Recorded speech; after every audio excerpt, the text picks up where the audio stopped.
السلام علیکم معزز خواتین و حضرات، استقبال ہے آپ کا الکہف وظائف کے چینل میں۔ برس کی بیماری انسان کی چمڑی یعنی سکین کے ساتھ منسلک ہوتی ہے، جس سے چمڑی کا رنگ کالے سے گورا اور گورے سے کالا ہو جاتا ہے اور بدنما سا دبا پڑ جاتا ہے۔ لیکن اس بیماری کا علاج قرآن کی ایک آیت کے اندر موجود ہے۔ پارہ نمبر 3 سورہ عمران، آیت نمبر 49۔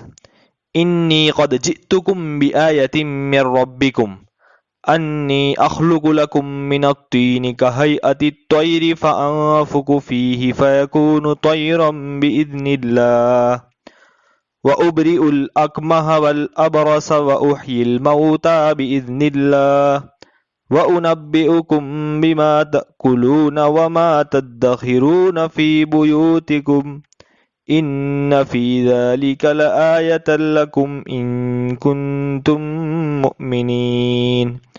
جو کوئی بھی شخص اس آیت کو 7 مرتبہ پڑھ کر مریض کے اوپر دم کر دے تو انشاءاللہ تبارک و تعالی اللہ جلد از جلد مریض کو اس بیماری سے چھٹکارا عطا فرمائیں گے۔